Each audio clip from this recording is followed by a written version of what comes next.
All right, welcome to the Explainer. What we're doing today is building the ultimate playbook for modern creators. We're going to do that by pulling together insights from four of the biggest names and honestly the sharpest minds on YouTube and distill all their experience into one single actionable guide. Okay, let's just jump right in with a huge dose of reality from Mr. Beast, because this gets to the heart of every creator's biggest challenge. Just getting noticed.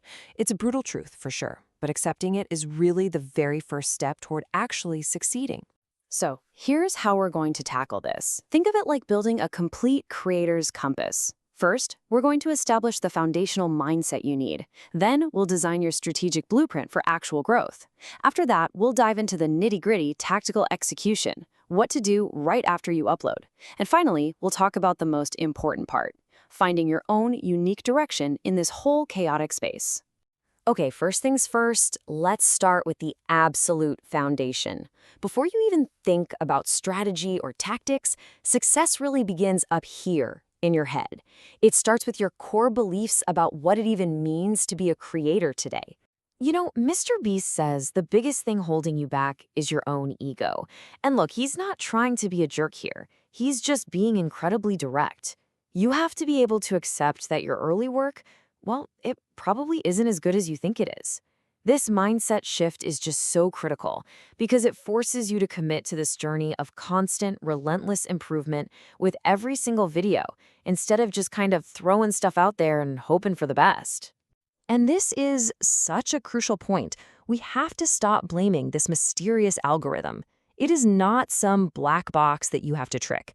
According to Mr. Beast, it is simply a reflection of what the audience wants. And that one little shift reframes the entire problem, right? You're not trying to please a machine. You're trying to earn the attention of real people and make something they genuinely, truly want to watch. So this really presents two sides of the same coin, right? And the key is, you can't just pick one. You absolutely need to capture the broad audience to get discovered in the first place, just like Mr. Beast says, but you also have to build a deeper, more sustainable connection with the people you find. And that is where Patreon co-founder Jack Conte's philosophy really comes into play. You know, for Jack Conte, that follow or subscribe button, it's not just some feature on a website.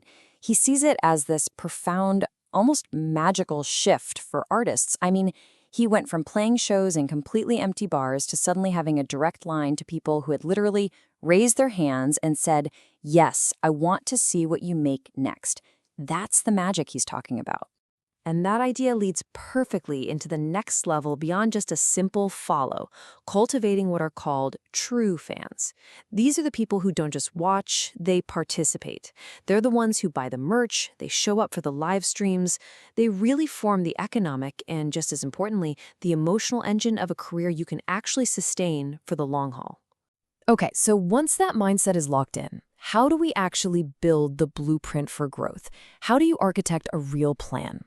Well, for that, we turn to the strategist Caleb Roxton, who's basically been the secret weapon behind massive creators like Gary Vee and Alex Hormozy. Now, Caleb drops a number here that's, well, it's pretty shocking. He says the top 1% of creators are often posting over 300 pieces of content every single week across all platforms. And that includes everything: tweets, Instagram stories, YouTube shorts, the whole shebang. At first glance, that just sounds completely impossible. But hold on, this isn't about just spamming people's feeds. Caleb reframes this whole idea not as a way to flood people, but as a method for rapid data collection. Every single post is a test. It's a chance to learn incredibly quickly what your audience actually considers to be a good video. Because quality is subjective, right? But the data isn't. So to make sure all that content isn't just, random noise, Caleb gives us this brilliant 4-question framework. It forces you to start with the end in mind and then reverse engineer your way all the way back to today. This process is amazing because it helps you filter your topics and make sure that every single piece of content, no matter how small, is pushing you towards your ultimate goal. Okay, but this immediately brings up that classic creator debate, right?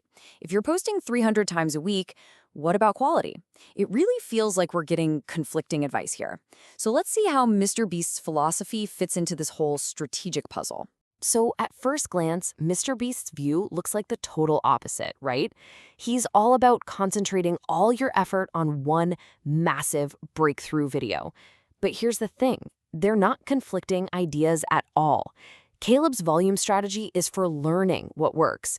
You use those learnings, all that data from your 300 weekly posts, to inform your big, high-effort, quality breakthrough attempts. The volume gets you the data, the quality gets you the home run. Right, mindset, check. Strategy, check. Now we get into the real nitty-gritty, the nuts and bolts. What do you actually do? For this part, YouTuber Dan the Creator gives us a super detailed tactical checklist for what to do right after you hit publish, because trust me, the work is not over. So what you do before you even go live is absolutely critical. We're talking about simple stuff that makes a huge difference, like matching your video file name to your title for a little SEO boost. Use your transcript to have an AI like ChatGPT write a great keyword-rich description. And this is a big one. Create multiple thumbnails so the platform can test them for you. Most importantly, let the video sit as private for a few hours. This gives the algorithm time to process it and figure out exactly who to show it to the second it goes live. Okay, now this next one is a really powerful tactic. It's called the deep link. Instead of just linking to a video, you link to that video inside of a playlist. When someone clicks it, the entire sidebar of suggested videos, it becomes your content. It is such a simple way to keep viewers in your ecosystem instead of losing them to someone else's suggested video. And listen, the second your video goes live, the clock starts. The work is not over. Dan recommends these immediate actions to give your video the absolute best start in that crucial first 24-hour window. That means watching it yourself on a separate account, adding subtitles for your international viewers, replying to every single comment to spark engagement, and linking your new video to all of your past shorts to drive traffic. All right, we've covered the mindset, the strategy, and all the tactics. We've gone from the big picture philosophy all the way down to the tiny little details. But honestly, none of it matters if you're just running in a direction you don't even care about. And that brings us to the final and I think the most important piece of this whole playbook. And this is where Jack Conte comes back in with this really crucial warning. He says there's this constant pressure, this gravity that's always pulling you to make for the algorithm. He's urging us all to get back to the core reason we started in the first place. He uses this fantastic metaphor. Are you building a tourist trap hot dog stand that gets tons of one-time customers?